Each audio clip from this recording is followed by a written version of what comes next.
오늘 제목은 자기 종교를 만드는 사람들. 본문은 사무엘상 14장 51절로 잡아봤습니다. 본문을 한번 찾아보시면 다 같이 한번 본문만 한 절 같이 봉독하도록 하겠습니다. 자, 같이 읽겠습니다. 소리내서 준비 시작. 사울의 평생 동안 블레셋 사람들과 심한 싸움에 있었으며 사울이 강한 자나 용맹한 자를 보면 그를 자기에게로 데려왔더라.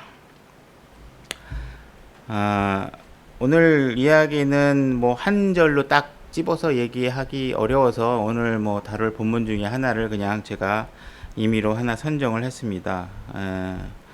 그래서 오늘은 우리가 이제 신앙생활을 하면서 우리 그리스도인들도 그렇고요.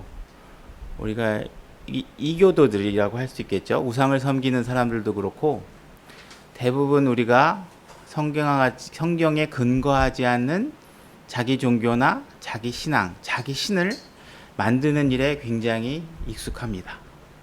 사실은 우리에게는 분명히 하나님께서 우리에게 하나님을 알만한 것을 우리 안에 주셨다고 하셨거든요.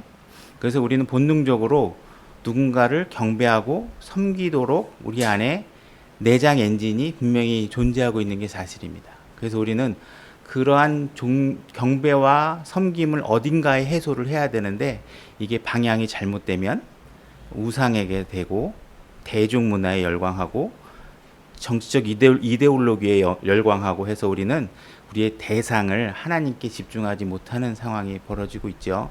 그래서 우리가 성경을 통해서 우리가 사무엘상 14장 전체를 한번 이렇게 좀 본문을 이렇게 간략하게 좀 이렇게 짚어보면서 우리 잘못된 어떤 리더십, 그리고 우리가 하나님께서 뭔가 하나님의 신호를 잘못 이해하고 자기의 권력이나 이런 것들을 뭔가 잘못 이용해서 백성들을 사울이 자기 종교를 자기 종교와 종교의 형식 등을 통해서 백성들을 굉장히 힘들게 하는 장면. 그 다음에 또 우리 출애굽기를 또 통해서 또는 나약한 리더십이나 이런 것들이 또 우매한 백성들의 요구에 어떻게 휘둘리는지에 대해서 한번 살펴보려고 합니다. 그래서 사무엘상 14장 우리 1절부터 제가 이제 천천히 살펴보면서 가려고 하는데요. 우리가 이렇게 뭔가 개인적인 신념을 마치 하나님의 말씀인 것처럼 섞어서 말한다거나 이런 것들을 굉장히 주의를 하셔야 돼요. 그래서 14장을 읽어 나가기 전에 이제 잠깐 이게 맥락의 전제를 선언하면 이게 요나단의 이야기로 시작을 하거든요. 그럼 주인공은 요나단이라는 사람을 다루면서 가고 있어요. 그렇지만 실질적으로는 어떤 사울, 사람이 세운 왕의 결과가 어떤 식으로 변하는지를 부각시키기 위해서 요나단이라는 사람을 이용하고 있는 것을 보게 됩니다. 자, 그래서 14장 1절부터 제가 읽어보도록 하겠습니다. 이제 하루는 사울의 아들 요나단이 자기 병기를 든 청년에게 이르되 오라, 우리가 저편에 있는 블레셋 사람들의 수비대에게로 건너가자 하였으나 자기 아버지에게는 고하지 아니하였더라. 지금 요나단이 자기 병사 한 명만을 데리고 블레셋 수비대 쪽으로 가서 싸우려고 지금 하고 있는 거예요. 근데 지금 그 전쟁 상황이 어떤 상황이냐면 그 바로 전장에 뭐라고 되어 있냐면 이미 블레셋은 거병이 3만, 그죠? 기병이 6,000명. 그 다음에 사울의 진영은 병사가 한 600명밖에 없는 상황이에요. 그죠? 그러니까 이런 상황에서 지금 전쟁을 하려고 하는 거예요. 무모한 거죠. 그죠? 그래서 이것이 과연 실질적으로 얼마나 이게 개인적인 무모함인지 아닌 신앙에 관한 건지에 대해서 한번 또 짚어볼 필요가 있겠죠. 14장 6절로 가게 되면 건너뛰어서 요나단이 자기의 병기를 든 청년에게 이르되 오라, 우리가 이 할례받지 않은 자들의 수비대에게로 건너가자. 혹시 주께서 우리를 위하여 일하시리로다. 많은 사람으로 구원하시든지 혹은 적은 사람으로 하시든지 주께는 제약이 없느니라 하니, 이렇게 되어 있습니다. 지금 여기 할례받지 않은 자들 이런 식으로 얘기하고 있죠. 그러니까 지금 싸움의 관점을 하나님과 하나님을 믿지 않은 사람들 간의 하나님의 영적 싸움으로 바라보고 있는 표현이 나오고 있어요. 나중에 보면 우리가 다윗이 이 유사한 표현을 쓴 걸 아마 성경을 보신 분들은 기억하실 텐데, 지금 결국은 이 요나단을 통해서 마치 다윗의 어떤 스탠스와 굉장히 겹치게 보임으로 인해서 지금 요나단을 통한 하나님의 사람이 가질 수 있는 견해와 사울 왕이 갖고 있는 인간의 왕국이 가질 수 있는 견해를 비교하려고 이렇게 서두를 시작하고 있는 겁니다. 그래서 이 할례받지 않은 자들에게는 내가 건너가서 주님께 어떤 상황을 물어서 이것이 숫자가 많든 적든 하나님께서 그 결과가 어찌 됐든 이것이 하나님이 원하는 싸움인지 아닌지에 대해서 묻고 이 싸움을 실행하려고 하는 겁니다. 결국은 요나단은 분명히 이것이 인간적인 힘이나 인원수나 이런 것들을 가지고 하는 게 아니라 이것이 하나님을 위한 일인지 아닌지에 관해서 묻고 이 전쟁에 임하려고 하는 신앙적인 태도를 갖고 있다, 이렇게 봐도 과언이 아닐 겁니다. 그리고 또 이 요나단의 이 기도면 기도일 수 있고 하나님에게 이제 바로 하나님을 대하는 자세가 뭐냐면 하나님에게 그 결과나 이런 과정들을 굉장히 열어놓는 기도를 한다는 거예요. 그래서 우리는 뭔가 하나님한테 기도할 때 반드시 이거 해주실 줄 믿습니다. 우리 아들 대학 갈 줄 믿습니다. 막 이런 식으로 기도하잖아요. 근데 대학을 가는 게 아들에게 유익한지 안 가는 게 유익한지는 그건 하나님이 보시기에 더 유익한 방법이 있어요. 그죠? 내가 알기에 저 친구 대학도 못 가서 너무 불쌍해. 내가 가서 도와줘야지. 이런 스탠스는 성경에 없는 스탠스예요.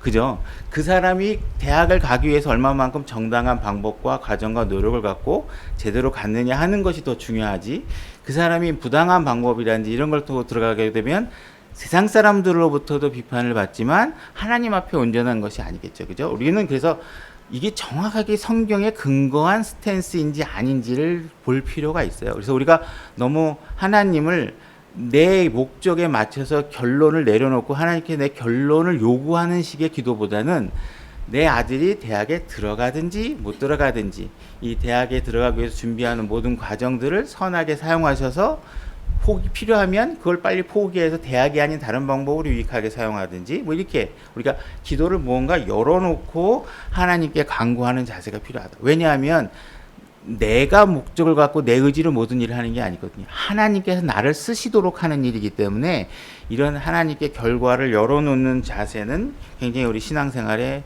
중요한 부분이다, 이렇게 이해를 하시면 좋을 것 같습니다. 이제 어쨌든 이 요나단의 캐릭터라든지 인물 설정에 관해서는 사실 묵상할 부분이 사실 많아 보이긴 하는데, 이제 제가 아직 이제 신앙의 깊이가 거기까지 이제 설교의 한 덩어리를 만들어낼 만큼은 아직 안 돼서 제가 계속 묵상은 하고 있습니다. 그래서 요나단 같은 경우에는 왕의 아들이지만 왕을 계승하지 못하죠, 그죠?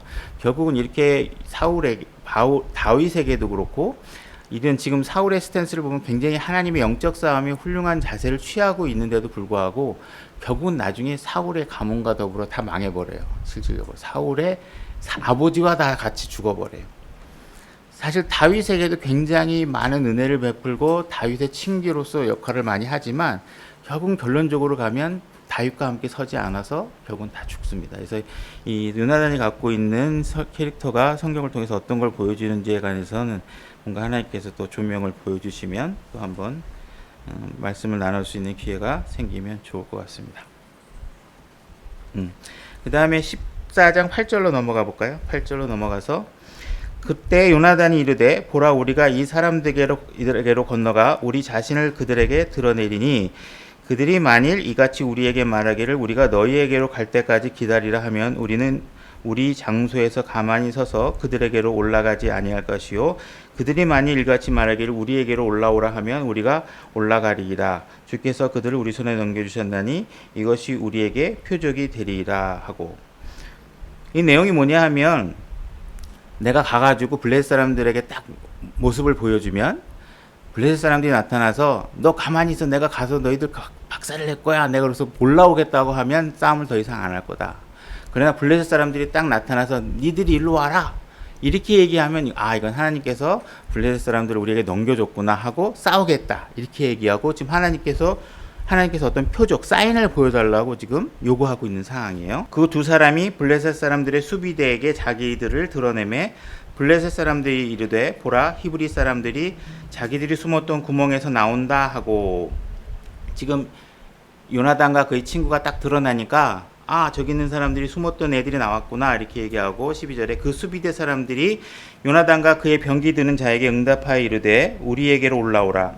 우리가 너희에게 한 가지 일을 보이리라 하니라. 요나단이 자기의 병기를 드는 자에게 이르되 나를 따라 올라오라. 그들에게 주께서 그들을 이스라엘의 손에 넘겨두시느니라 하고는 요나단이 손과 발로 기어 올라갔고 그의 병기 드는 자도 그를 따랐더라. 그들이 요나단 앞에서 쓰러짐에 그의 병기를 드는 자가 그를 따라가며 죽이니라. 그래서 결국은 요나단이 하나님께 사인을 요구했고 표식을 달라, 신호를 주십시오 해서 보니까 아 이거는 하나님께서 이 싸우면 하나님께서 함께 하시겠구나 하는 사인을 주셨어요. 그래서 올라가서 싸우니까 하여튼 표현은 그래야 하여튼 요나단 앞에서 쓰러지고 뒤에서 칼로 죽이고 이런 식으로 가는 거예요. 그래서 하나님께서 놀라운 결과를 보여주시죠. 그래서 14절 요나단과 그의 병기 드는 자가 한 결의의 소들이 쟁기질할 수 있는 반에이커 땅에서 처음으로 사륙한 자가 20명이더라. 15절 군대와 들과 온 백성 가운데 떨림이 있었고 수비대와 노력하는 자들도 떨며 땅도 흔들렸으니 이처럼 그것은 참으로 큰 떨림이었더라. 그래서 요나단과 그 친구 단 둘이 블레셋 진영을 어마어마하게 흔들어 놓은 거죠. 그래서 20명 이상을 이렇게 죽이고 블레셋 진영에서는 엄청나게 지금 떠는 모습이 보인 거예요. 그래서 이제 성경이 카메라 앵글을 요나단에서 사울의 본진으로 앵글을 옮깁니다. 그래서 옮겨서 어떤 일이 벌어지는지 한번 볼까요?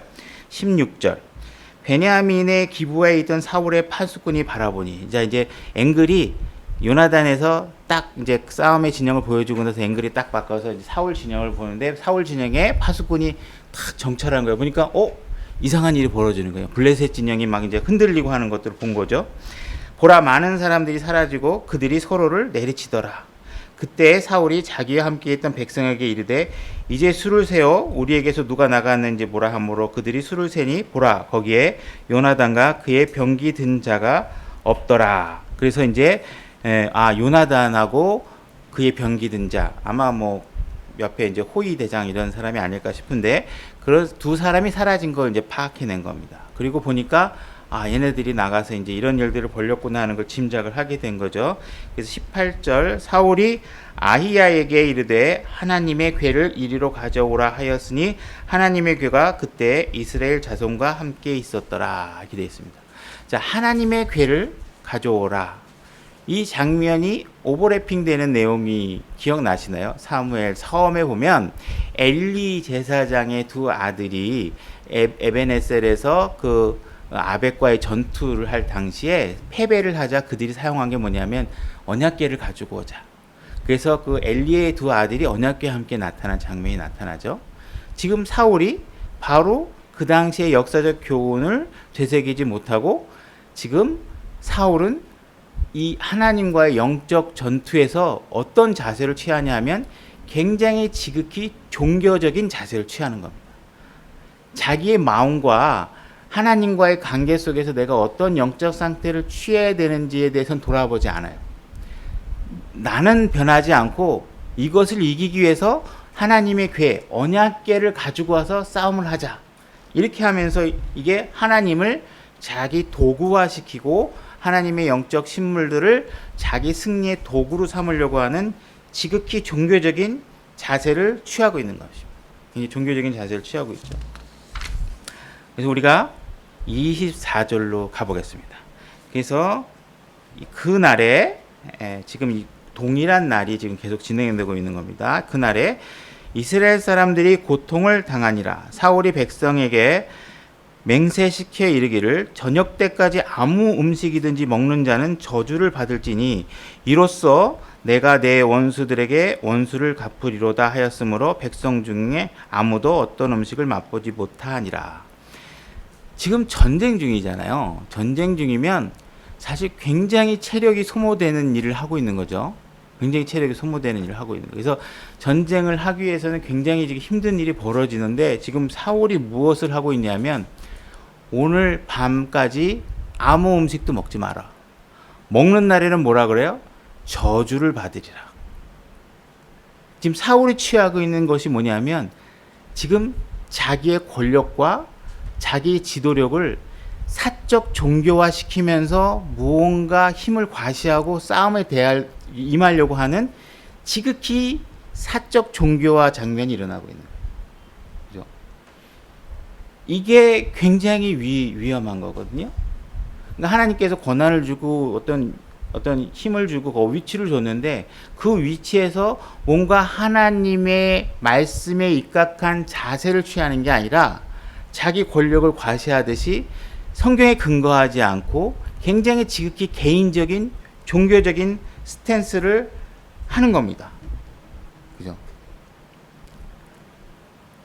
그래서 이게 뭔가 지금 뭐 이런 일을 하면 저주를 받는다든지 뭐 이렇게 하면서 특히 오늘날 같은 경우 교회 안에서 이렇게 우리가 상대방을 비난할 때 쓰는 것 중에 율법주의자다 막 이런 얘기를 할 때가 있어요. 그래서 우리가 뭐 그런 일을 하는 거는 율법주의자야 뭐 이렇게 얘기하면서 성경에 근거하지 않고 뭔가 비스무리하게 섞어서 자기의 주장과 자기의 결에 맞지 않는 사람을 율법주의자라고 비난하는 경우가 있어요. 그럼 율법주의자라는 말이 과연 어떤 의미로 우리가 사용되어야 되는가에 대해서 한번 좀 살짝 짚어보고 싶은데, 성경에서 율법주의자 이런 단어 통칭이라는 건 없는 거예요. 우리가 행위로 구원을 받는 사람들, 뭔가 율법으로 구원을 받는 사람들에 대해서 경고를 하고 있죠. 그래서 우리가 그걸 통칭화시켜서 율법주의자라고 얘기하는데, 율법을 통해서 구원을 받아야 되는데 우리가 믿음을 통해서 구원을 받아야 되는데 율법이나 행위를 통해서 구원을 받을 수 있다라고 얘기하는 사람을 우리가 율법주의자라고 그래요. 근데 우리가 자꾸 착각하는 게 뭐냐면 율법을 지키면 안 된다. 율법주의자는 율법을 지키라고 그런다. 이런 얘기를 하는 얘기는 이게 반만, 어떤 거는 맞고 어떤 건 맞지 않는 답이 돼요. 그러니까 율법 중에서 안식일을 지켜라든지 이런 것들 우리가 오늘날 신약계어에 해당되지 않는 거는 지킬 필요가 없어요. 그건 맞아요. 근데 도둑질하지 말아라, 남의 아내를 탐하지 말아라, 이거 안 지켜도 되나요? 거짓말하지 말아라, 이거 지켜야 돼요. 그 구약 시대에 유대인 사회에서 특성화되어 있는 것들, 뭐 예를 들어서 어떤 위생법이라든지 아니면 뭐 어떤 동물을 먹고 어떤 동물을 먹지 말아야 되고 뭐 피는 어떻게 하고 이렇게 해가지고 이미 오늘날 실효된 이야기들은 우리가 지킬 필요가 없지만 이거 도덕적인 문제라든지, 근데 위생법 같은 경우에서도 오늘날 뭐 예를 들어 불결한 것을 만지면 어떻게 해라는 것들은 위생법적으로 뭐 종교적으로 지킬 필요는 없지만 위생법적으로 우리가 받아들일 만한 것도 있을 수 있거든요. 그러니까 이런 내용 중에 오늘날에 지켜야 되는 것들도 있고 지킬 필요가 없는 것들도 있는 거죠. 그러니까는 율법은 다 지키면 안 돼, 이런 식으로 받아들이시면 안 돼요. 그러니까 율법주의를 조심하라 할 때는 율법을 통해서 구원을 받을 수 있다라고 얘기하는 거에 대해서 우리가 주의하라는 거지, 율법 자체를 통으로 날려서 이건 하나도 지킬 필요가 없어 그러면 다 거짓말도 해도 되고 이런 얘기가 되니까 위험한 얘기가 돼요. 그러니까 이런 부분에 관해서 우리가 구분해서 받아들이면 된다는 거죠. 그래서 우리가 십계명 중에서 이렇게 지켜야 될 것과 지키지 않을 필요 있는 것들을 갖다가 구분해서 해야 될 필요가 있다는 거죠. 그래서 이렇게 한 극단적인 표현들, 그죠? 이런 극단적인 주장들을 굉장히 조심하셔야 돼요. 그래서 내가 막 어떤 사적으로 어떤 기준들을 만들어 가지고 뭐 내 말을 따르지 않으면 마치 하나님의 저주가 임할 것처럼 하는데 그것이 성경에 근거하지 않을 때 굉장히 조심해야 되는 거예요. 그래서 앞에 또 나중에 또 얘기가 나올지 모르겠지만 어쨌든 간에 두서가 좀 없긴 하지만, 예를 들어서 요즘 교회 종교인들이 언론에 많이 나오잖아요. 이건 부여되지 않은 권한에 대해서 강대상에서 얘기를 한단 말이에요. 어떤 후보를 지지해라, 어떤 후보를 따라야 된다, 왼쪽을 지지해라, 오른쪽을 지지해라, 이거는요 성경에 없는 내용이에요.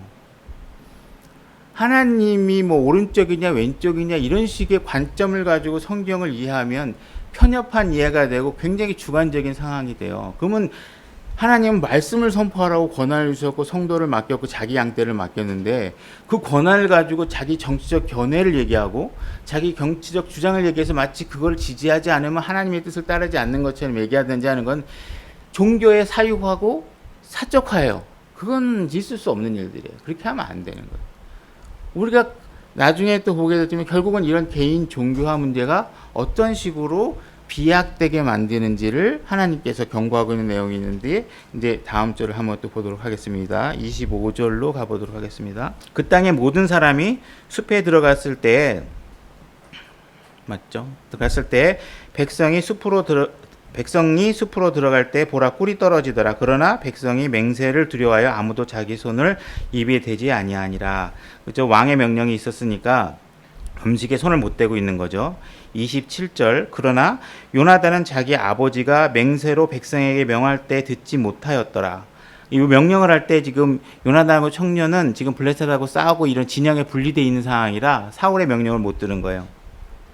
그러므로 그가 자기 손에 든 막대기 끝을 내밀어 벌집에 그것을 담그고 자기 손을 입에 대니 그의 눈이 밝아졌더라. 그죠? 꿀을 먹고 지금 전쟁을 하고 블레셋 사람들하고 싸우느냐고 체력이 고갈됐으니까 꿀 한 점이라도 혀에 딱 대면 피로가 많이 회복됐겠죠. 그래서 이 사람은 지금 왕의 명령에 지금 사각지대에 있어서 다행히 이제 이걸 먹었어요. 근데 이게 이제 굉장한 문제가 발생하겠죠. 예상할 수 있겠지만 28절. 그때 백성 중에서 한 사람이 응답하여 이르되 당신의 아버지가 맹세로 백성에게 엄히 명령하여 이르기를 이날 음식을 먹는 사람은 저주를 받을지어다 하셨으므로 백성이 기진하였나이다 하니 이에 요나단이 이르되 내 아버지가 그 땅을 괴롭게 하였도다. 청하건대 내가 이 꿀을 조금 맛보았으므로 내 눈이 얼마나 밝아졌는지 보라. 30절. 하물며 백성이 오늘 자기들의 원수들에게 자기들이 노력하여 얻은 것을 마음껏 먹었더라면 얼마나 더 그리하였겠느냐. 이제 블레셋 사람들 가운데 더 큰 살육이 있지 아니하였겠느냐 하니라.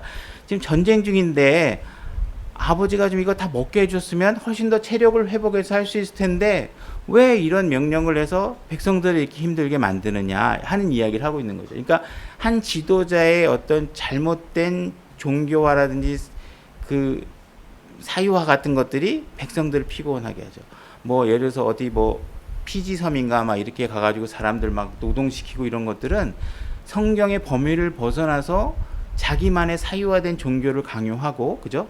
그들에게 뭔가 어리석은 일을 강요하죠. 그 사람들은 또 그것이 하나님을 섬기는, 사람을 따르는 것이 하나님을 섬기는 건 줄 착각을 하고 그런 일에 참여하게 되는 거죠. 따르게 되는 거죠. 그죠? 그래서 이 31절로 가보겠습니다. 그날에 그들이 믹마스에서부터 아이얄론에 이르기까지 블레셋 사람들을 쳤으므로 백성이 심히 기진하였더라. 꿀을 먹지 못해서 점점 힘들어져 가고 있죠. 32절. 백성이 노력한 물건으로 날아가서 지금 너무 지금 기진하고 있는데 백성이 노력한 물건들이 저기 있어요. 그러니까 이 백성들이 어떻게 하냐면 이성을 잃어버린 거야. 날아갔어. 글로 날아가서 물건으로 날아가서 양과 소와 송아지들을 취하고 땅에서 잡아 그것을 핏째 먹었더라. 자, 지금 무슨 일이 벌어졌냐면요. 지금 성경에 근거하지 않은 하나님의 스탠스와 전혀 상관없는 사적 종교적 기준과 신의 가이드라인을 만들어서 백성들을 억압을 하니까 백성들이 뭘 범했어요? 지금 율법을 범했잖아요. 핏째 먹으면 안 되는데 하나님의 말씀을 범하잖아요. 사람의 명령을 지키려다가 뭘 해요? 하나님의 명령을 어겨요. 창세기 9장 4절에 찾을 필요 없이 그냥 제가 읽을게요. 그러나 너희는 고기를 그것의 생명과 함께 곧 그것의 피와 함께 먹지 말지니 이렇게 돼 있죠. 이 당시 구약 유대인들은 핏째 먹지 못하도록 율법이 되어 있어요. 법의 수준으로 이 사람들을 다루고 있단 말이에요. 근데 이런 것들이 사람의 명령을 지키려다가 어떻게 돼요? 하나님의 명령을 지켜요. 어기는 상황이 벌어지는 거죠. 그죠? 만약 어떤 잘못된 기준으로 내가 여기서 가이드를 제시하거나 예를 들어서 제가 어떤 정치적 신념을 가지고서 여러분들 하나님은 항상 왼쪽을 지지합니다. 오른쪽을 지지합니다. 여러분들 이 중에서 내가 지지하는 오른쪽을 지지하지 않는 사람들은 잘못된 사람입니다. 이렇게 해가지고 내 명령을 따르기 위해서 형제들 간에 분란이 벌어졌어요. 그러면 어떻게 되는 거예요? 아무 근거도 없는 내 명령 때문에 형제들이 서로 사랑하라는 하나님의 계명을 예수 그리스도께서 우리에게 주신 계명을 어기게 된단 말이에요. 네 이웃을 사랑하고 형제간에 사랑하라. 네가 나를 안다면 형제들을 사랑하는 걸 통해서 그것이 드러난다고 돼 있잖아요. 근데 아무 근거도 없는 말 기준을 내가 여러분들에게 제시해서 여러분들이 내 말을 지키기 위해서 하나님의 명령을 어기게 만들면 이게 돼요, 안 돼요? 안 되잖아요.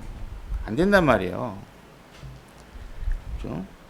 33절 읽어보겠습니다. 그때 그들이 사울에게 고하여 이르되 보소서 백성이 핏째 먹어 주께 죄를 짓나이다 하니 그가 이르되 너희가 죄를 지었도다.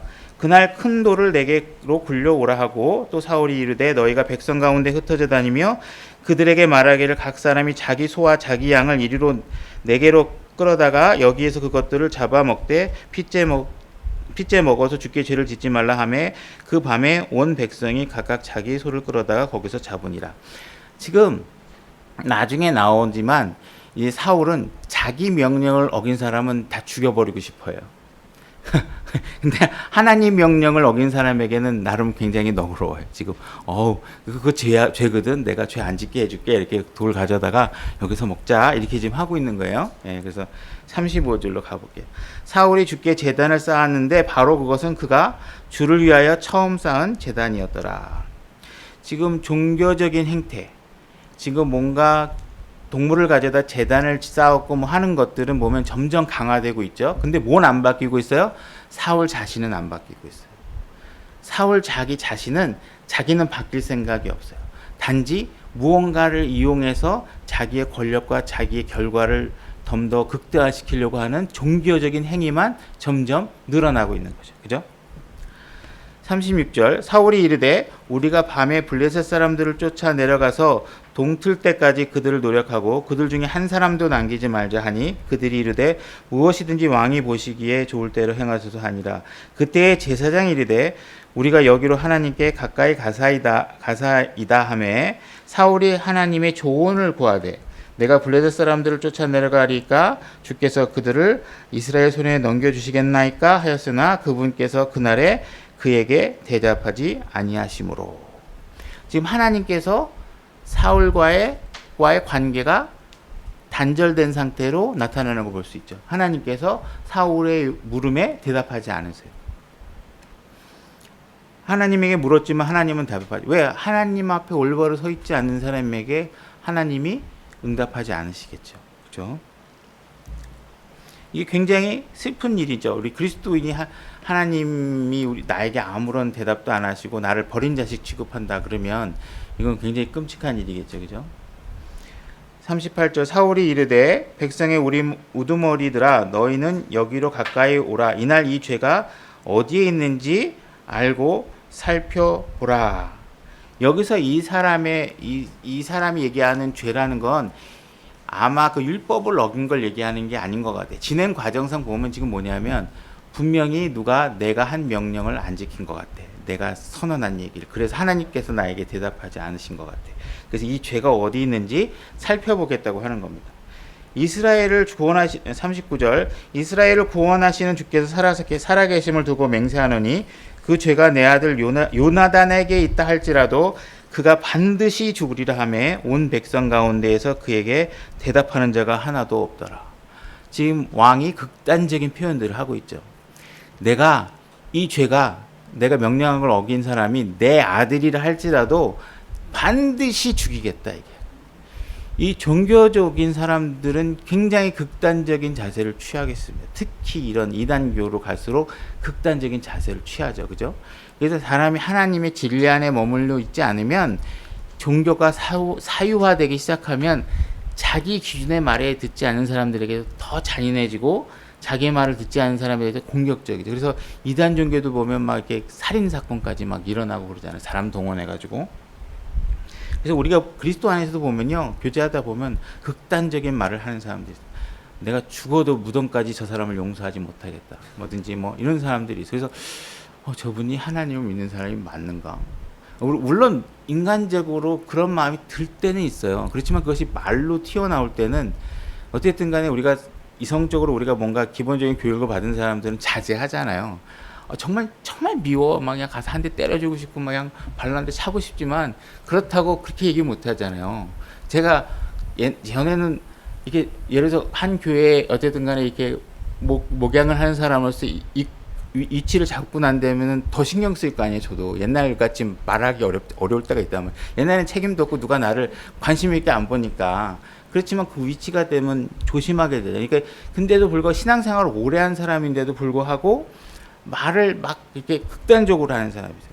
그게 실제 우리도 자녀를 기를 때 잘못 아유 나가서 되져라 뭐 예를 들어서 이 저 왼수 같은 거 하면서 극단적인 말을 표현할 때가 있잖아요. 그러니까 그거는 자제를 하셔야 돼요. 우리는 그렇게 되면 자기 의와 자기 기준에 막 내 기준에 안 따라오는 거에 혐오감을 느끼는 거거든요. 그러니까 이런 부분에 관해서 우리가 언어를 좀 자제하고 할 필요가 있어요. 그러니까 우리가 극단적인 상황에서 우리가 사울의 한 모델을 통해서 종교를 사유하고 자기 종교하는 것을 말씀하고 계시지만, 우리의 삶 가운데서도 뭔가 소소하게 자꾸 내 징크스, 뭐 자기도 모르게 오늘은 무슨 색깔 옷을 입고 나가야 뭔가 잘 될 것 같다라든지, 이렇게 성경에 근거하지 않은 기준에 자기가 매몰돼서 사는 사람들이 있을 수 있단 말이에요.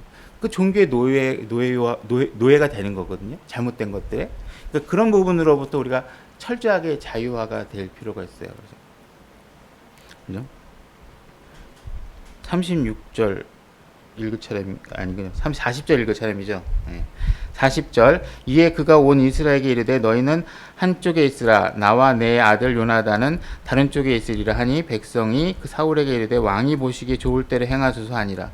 그러므로 사울이 주 이스라엘의 하나님께 아뢰되 완전한 제비를 주소서 하매 요나단과 사울이 뽑히고 백성은 벗어나느니라. 자, 사울과 요나단은 항상 이게 같은 편에 서게 되는 모습을 하나님께 자꾸 보여주시거든요.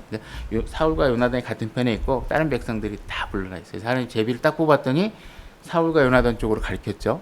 참 곤란한 상황이 벌어진 거죠. 사울 입장에서도. 그리고 자기는 이미 아들이라 할지라도 죽이겠다고 말까지 다 선언하는 상황이에요. 사울이 이르되 42절 나와 내 아들 요나단 사이에 제비를 뽑으라 하였더니 요나단이 뽑히니라. 이러죠. 이 사울의 요구에는 지금 보면 사울은 일단 자기는 문제가 없다고 이제 생각을 하고 있는 거기 때문에 이제 또 요나단이 공교롭게 지금 뽑히죠. 43절 그때 사울이 요나단에게 이르되 내가 행한 것을 내게 고하라 하니, 요나단이 그에게 고하여 이르되 내가 다만 내 손에 든 막대기 끝에 꿀을 조금 맛보았을 뿐이오나 보소서 내가 반드시 죽으리이다 하거늘. 사울이 응답하되 요나단아 하나님께서 벌을 내리고 더 내리기를 원하노니 내가 반드시 죽이리라 하매.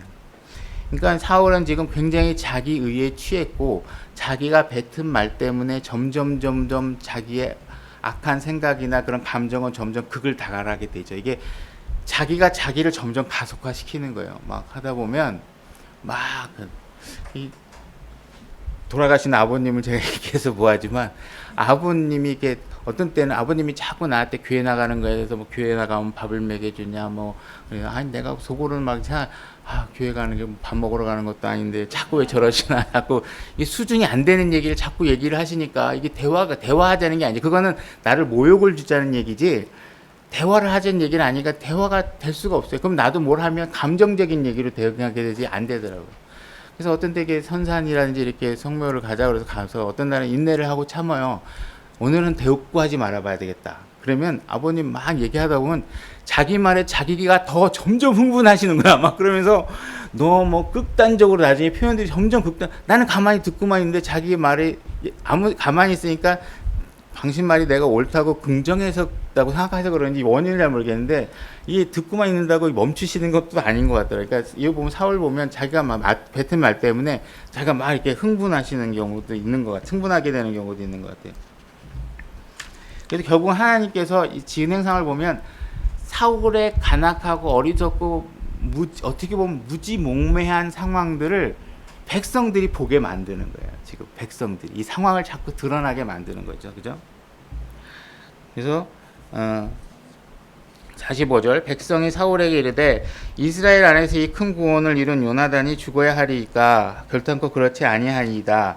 주께서 살아계심을 두고 맹세하옵나니 그의 머리털 하나도 땅에 떨어지지 아니하리이다. 그가 그날 하나님과 함께 일하였나이다 하여 백성이 그렇게 요나단을 구출하였으므로 그가 죽지 아니하리라. 결국은 이제 백성들의 요구로 요나단은 이제 죽지 않죠. 이제 하나님께서 죽게 놔두시지 않으시겠죠. 사실 이미 하나님과 영적 올바른 상태에서 전쟁을 치른 요나단이기 때문에 이제 이런 상황이 벌어지고, 결국은 이제 이 내용의 마지막 52절로 가게 되면, 사울의 평생 동안 블레셋 사람들과 심한 싸움이 있었으며 사울이 강한 자나 용맹한 자를 보면 그를 자기에게로 데려왔더라.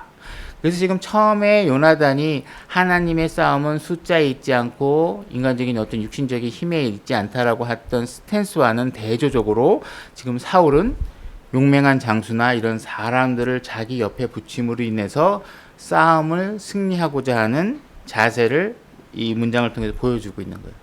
그럼 우리가 이렇게 보면 하나님에게 순종하지 않는 삶이 얼마만큼 이렇게 무지몽매한 기준과 또 굉장히 육신적인 방법을 동원해서 자기를 방어하려고 노력하는지를 알 수 있는 거죠. 그죠? 그 다음에 이번에는 좀 정반대인 경우를 좀 한번 보려고 하는데요. 출애굽기 일단 24장 13절로 한번 가볼게요. 이게 다 아시는 거 제가 몇 번 계속 언급하고 앞으로도 뭐 자주 언급하겠지만, 이게 시내산에 올라가는 장면 전에 우리가 이제 다 아시겠지만, 모세가 시내산에 올라가기 전에 어떠한 처리를 하고 올라가는지를 한번 보려고 해요. 24장 13절 출애굽기. 제가 읽겠습니다. 모세가 자기를 섬기는 자 여호수아와 함께 일어나 하나님의 산으로 올라가며, 자, 지금 여호수아 한 사람만을 데리고 모세가 하나님의 산, 신의 산을 올라가는 겁니다. 불러서 올라갈 때 14절 뭐 어떻게 하냐면, 장로들에게 이르되 너희는 우리가 너희에게로 돌아올 때까지 여기서 우리를 기다리라. 자, 모세가 뭐라 했어요? 지금 너희들 반드시 내가 올 때까지 기다려, 이렇게 얘기한 거예요. 너 기다려. 그리고 아론과 홀이 너희와 함께 하나니 어떤 사람이 할 일이 있으면 그들에게로 갈지어다. 그래서 지금 자기가 올라가면서 내가 올 때까지 기다려. 그리고 만약에 내가 없는 동안에 무슨 일이 일어나면 어떻게 해요? 아론과 홀에게 가서 물어보면 걔가 해결해 줄 거야, 그 사람들이. 그러니까 자기 일을 지금 누구에게 위임하고 가는 거예요? 아론과 홀에게 모든 일을 위임하고 가는 거예요. 그러니까 이 모세는 지금 하나님의 있는 시내산으로 올라가고 있고, 모든 일을 아론과 홀에게 맡기고 있어요. 그래서 우리가 이거 신역적으로, 영적으로 우리가 교훈을 예표적으로 보면, 예수 그리스도께서 하나님께 가시죠. 그 다음에 신약교회에 우리에게 영적 지도자, 감독들을 남겨놓고, 감독들에게 너희가 이 백성들이 문제가 있으면 잘 관리하도록 해라. 너희들이 문제가 있으면 이 사람들에게 물어봐. 그러면 이 사람들이 해결해 줄게 하는 식의 영적 어떤 그런 모델링을 하고 가는 거예요. 자, 그래서 분명히 모세는 기다리라고 얘기를 했고, 아론 네가 이 모든 일에 나 대신 모든 일을 책임지고 관리하도록 하나님께서 모세가 위임하고 간 겁니다. 32장 1절로 가겠습니다. 출애굽기 32장 1절.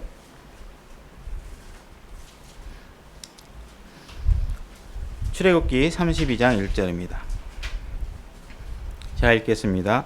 모세가 산에서 내려오는 것이 늦어지는 것을 백성이 보고는, 자, 늦어지는 것을 백성이, 여러분들 우리가 신약 생활에서 지난번에 얘기했지만 예수님이 반드시 금방 올 거라고 신약 초대교회 사람들이 얘기하고 난 이후에 2000년이 흘렀는데도 안 오셔요. 그죠? 그러니까 예수님이 오시는 것이 늦어지는 것을 백성이 보고는, 이렇게 대입해서 영적으로 한번 교훈을 받으셔도 돼요. 보고는 함께 모여 아론에게 가서 그에게 이르되, 자, 그래서 백성들이 아론에게 영적 지도자에게 가는 거예요. 지도자에 가되 일어나 우리를 위해 우리 앞에 갈 신들을 만들라. 이 모세 곧 우리를 이집트 땅에서 데리고 올라온 사람에 관하여는 그가 어찌 되었는지 우리가 알지 못하노라 하니. 자, 오늘 신약교회 대입을 해서 생각하면, 예수님이 온다 그랬는데 지금 언제 온다 그러는지 이게 다 못 믿겠어. 이제 그게 예수님이 지금 간 거 맞아? 지금 오신다는 거 맞아? 내가 그분인지 모르겠거든. 근데 너가 우리가 원하는 신을 좀 만들어. 내가 원하는 신을 좀 만들어 줘. 근데 예수님 그분이 온다는데 그건 내가 잘 못 믿겠어. 오지도 않는 것 같아. 그러니까 여러분들이 목사나 영적 지도자들에게 백성들이 지금 자기들이 원하는 신을 만들어 달라고 요구하는 거예요. 자기들이 원하는 신을. 그리고 이집트 땅에서 데리고 올라온 사람 아직 못하는 이렇게 돼 있죠. 그래서 우리가 교회에서 우리가 많은 교회들이 왜 이 제도권 교회들이 타락하느냐 하면 이 신앙생활에 들어와 갖고 예수님이 뭐 온다고 하는데 보니까 오는 것 같지 않아. 그래서 목사들에게 막 요구하. 아우 우리 정말 그 수능 합격 기도회 30일 작정 기도회 이런 거 합시다. 그다음에 뭐 병 낫는 그런 기도회 합시다. 이러면서 자기들이 원하는 거를 들어주는 신을 존재하게 요구하는 거예요. 목사들에게. 이분이 하나님이 살아서 제대로 믿었으면 하늘나라에 가는 거고 안 믿었으면 지옥에 가는데 예를 들어 죽은 사람 붙잡아 놓고 목사님한테 이분 좋은 데 가게 해달라고 기도하면 그건 안 되잖아요. 그건 있을 수도 없는 일인데 예를 들어서 그런 걸 요구한단 말이에요. 그럼 목사들은 어떻게 해요? 아우 중환자실에 있어서 말은 못 하지만 어저께 꿈에 어제 집사님이 나타나시는데 좋은 데 가신 것 같다고 이러면 내가 한 사람 머리 잡아놓는 거잖아요. 저 사람 안 나가게 하는 거라고 그렇잖아요. 비진리로 갖고 성도들을 관리하잖아요. 내가 거짓말을 해서라도 저 사람이 그 사람은 그거 듣고 싶잖아요. 진리를 잘 모를 때는 목사가 가지고 내가 어저께 내가 너무너무 좋아했는데 글쎄 우리 목사님이 우리 아버님 꿈을 꿨는데 좋은 데 가셨다는 거야. 내가 얼마나 마음이 편해졌는지 몰라. 이렇게 한단 말이에요. 그런 거 하면 안 된단 말이에요. 그런 거 하면 안 되는 게 왜 안 되는지 그러니까 안 되려면 어떻게 해야 돼요? 지도자가 진리 안에 확고해야 돼요. 만약에 모세가 여기 있었다면 이런 요구 할 수 있었겠어요? 모세한테 박살났을 거 아니에요.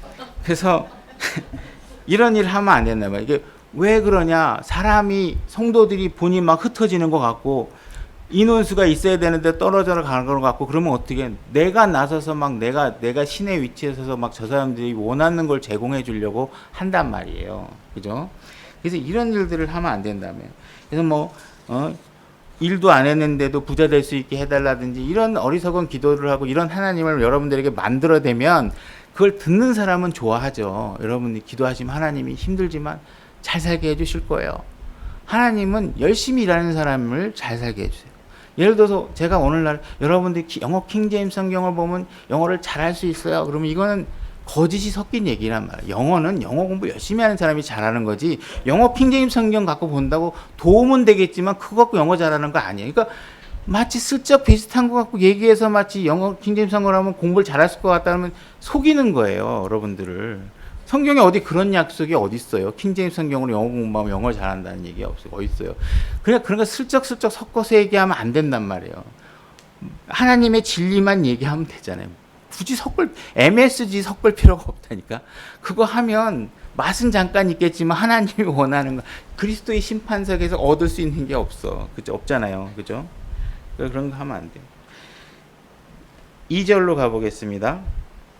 아론이 그들에게 이르되 너희 아내들과 너희 딸들의 귀에 있는 금 귀고리를 빼서 네개로 가져오라 하매 온 백성이 자기들의 귀에 있던 금 귀고리를 빼서 아론에게 가져오니라. 그가 그들의 손에서 그것들을 받아 송아지를 부어 만들고 새기는 도구로 그것의 모양을 내매 그들이 이르되 오 이스라엘아 이것들을 너희 이집트 땅에서 데리고 나온 네 신들이라.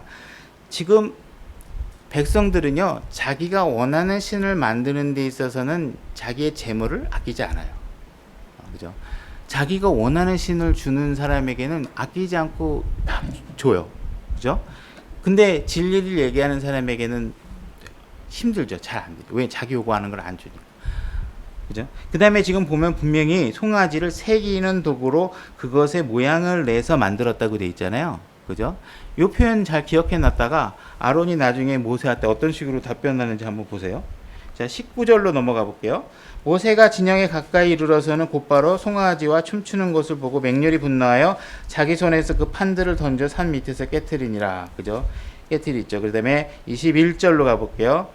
모세가 아론에게 이르되 이 백성이 네게 아론에게 아론 너에게 무슨 일을 하였기에 아론 네가 그들에게 이와 같이 큰 죄를 가져왔느냐 이렇게 묻잖아요. 그죠? 지금 모세는 아론에게 모든 일을 위험이 있어요. 근데 도대체 네가 어떻게 했길래 이 일이 벌어졌는지를 아론에게 책임을 묻고 있죠. 그죠? 아론에게 책임을 묻고 있는 거예요. 아론이 이르되 내 주여 맹렬히 분노하지 마소서. 당신이 이 백성을 알거니와 그들은 해악에 빠진 자들이니이다. 그들이 내게 말하기를 우리를 위하여 우리 앞에 갈신을 만들라. 이 모세 곧 우리를 이 땅에서 데리고 올라온 사람들에 관해는 그가 어찌 되었는지 우리가 알지 못하노라 하기에 내가 그들에게 말하기를 누구든지 금이 있는 자는 그것을 빼라 한즉 그들이 그것을 내게 주어 내가 그것을 불에 던졌더니 이 송아지가 나왔나이다. 이렇게 얘기하잖아. 지금 아론이 모세에게 얘기한 건 뭐냐면 내가 금을 모아가지고 불에다 이렇게 던졌는데 송아지가 훅 나왔어요. 근데 아까 나왔고 어떻게 됐어요? 다 새겨서 만든 거잖아요. 그죠? 거짓 보고 하고 있죠. 그죠? 아론이 거짓 보고 하고 있어요. 슬픈 일이죠. 이게 지금 보면. 그래서 모세가 25절 모세가 보니 백성이 벌거벗었더라. 우리는 이스라엘 백성은 거룩하게 옷 입고 하나님 앞에 구별돼야 돼요. 그죠? 벌거벗었다는 건 우리의 부끄러움을 드러내는 거잖아요. 그죠? 우리의 추악한 상을 그대로 우린 예수 그리스도로 옷 입어야 되죠. 그러니까 이 당시에 사람들이 벌거벗었다는 얘기는 결국은 다 모든 죄들을 드러내고 수치를 일으키게 만들었다는 얘기나 마찬가지겠죠. 뭐 실질적으로 벗었는지는 그건 모르겠어요. 그럴 수도 있겠죠. 문제적으로. 자, 보면 결국은 이 일이 벌어진 것, 이 벌어진 게 누구의 잘못인지를 성경이 정확하게 지적하고 있어요. 가로 열고 아론이 그들로 하여금 벌거벗게 하여 이렇게 돼 있죠. 결국은 이스라엘 백성이 벌거벗고 송아지를 만든 책임이 누구에게 있어요? 아론에게 있단 말이에요. 아론에게. 그들의 원수들 가운데서 수치거리가 되게 하셨느니라. 영적 지도자, 지금 우리 오늘날 신약교회 감독이 올바로 강하게 진리를 선포하지 않고 성도들이 원하는 대로 맞춤형 서비스를 하면 나중에 하나님 앞에 수치를 당하게 되는 거예요. 그죠? 백성들을 벌거벗게 만드는 거란 말이에요. 영적 진리 앞에 올바로 눈이 떠져서 진리만을 선포하고 하면 되잖아요. 그죠? 그러니까 우리가 결과에 집착하면, 그러니까 예를 들어 내가 하다가 깨지면 깨지는 대로 어쩔 수 없는 거예요. 이 결과에 이 반드시 유지돼야 되라는 생각을 하면 반칙이 난무하기 시작한다면 이걸 안 깨지게 하기 위해서 하나님을 의지하는 게 아니라 내 실력을 의지하고 막 전문 컨설팅을 받아야 되고 막 인터넷에 교회가 깨지지 않는 법을 찾아봐야 되고 막 이렇단 말이에요. 그건 성령에서 나온 진리들이 아니잖아요. 무슨 일을 할 때. 그러니까 우리는 항상 결과에 집착하는 게 아니라 내가 설령 죽을지언정 하나님을 위해서 죽으면 값지잖아요. 우리는 죽는 게 더 유익하다고 하나님께 해주셨잖아요. 그러니까 우리는 그거를 믿고 하면 되는 거죠. 그죠? 그걸 믿고 하면 되는 거예요. 자, 요한복음 12장 42절로 가서 한번 보고 말씀을 마쳐야 되겠네요. 요한복음 12장 42절. 자, 그럼에도 불구하고 우두머리 치리다들 중에서도 많은 사람들이 그분을 믿되 바리새인들로 인해 회당에서 쫓겨날까 염려하여 그분을 시인하지 못하였으니 43절 이는 그들이 사람의 칭찬을 하나님의 칭찬보다 더 사랑하였기 때문이다. 지금 아론이 취한 행동도 마찬가지고 이 예수 그리스도가 있을 당시에 그 당시에 제도권에 있던 사람들도 그렇고 무엇을 두려워해요? 사람을 두려워하면 결국은 하나님을 등지게 된단 말이에요. 아론이 왜 그렇게 했어요? 백성들을 두려워했어요. 백성들의 요구를 안 들으면 뭐 맞아 죽을 것 같고 뭐 이랬을지 모를 것 같아요. 뭐 이건 내 추정이니까 제 추정이고. 어쨌든 지금 요한복음 보면 제도권에 있는 사람들이 진리는 알아요. 아는데 그거를 시인하지 못해요. 사람들이 하나님이 있다는 건 알아요. 그죠? 그렇지만 그거를 시인해서 올바르게 얘기하면 친구들한테 바보 같다고 얘기 듣기 때문에 우리가 교육받은 세대들이 진화론을 교육받은 사람들이 하나님의 창조를 얘기하면 어리석다고 비난받을까 봐 얘기 못해요. 그죠? 우리에겐 진리가 있어요. 우리가 그 안에 있는 진리가 모든 사람들이 알고 있는 진리가 뭐 갑자기 나는 예수 그리스도가 베들레헴에서 뭐 이렇게 태어나시고 뭐 동정녀 마리아에게 나시고 이런 지식을 알게끔 하는 지식이 내 안에 있는 게 아니라 창조물을 보면 창조하신 이가 있다는 사실을 다 알게끔 하나님 해놨어요. 근데 그거를 드러내서 시인하지 못하는 거예요. 왜? 사람을 두려워하고 진리를 싫어하니까. 그죠? 근데 이런 것들이 믿지 않는 사람에게도 있지만 교회 안에서도 우리가 진리 안에 올바로 서지 않으면 이러한 과오를 버리게 되고 자꾸 뭔가 조작된 신의 형태를 내가 만들어내게 되고 그렇게 되나. 사람들은 자꾸 목사를 흔들어서 감독을 흔들어서 자기가 요구하는 가려운 데를 긁어달라고 요구할 때 진리로 정확하게 깨우쳐주지 않고 그들을 따라가면 수치를 당하는 일이 생기고 백성들을 어리석게 만들게 되는 일이 생기겠죠. 사실은 뭐 에스겔서도 한번 좀 읽어보려고 하는데 시간이 안 되니까 그거는 빼고 일단 중요한 내용들은 다 얘기한 것 같습니다. 여러분들이 신앙에 있을 때 우리가 잠깐 진리에서 벗어나서 이렇게 개인 종교하고 우상을 만드는 일에 대해서 여러분들이 분별할 수 있는 그런 자세를 취하시기를 바랍니다. 자, 다 같이 일어나셔서 오늘 말씀으로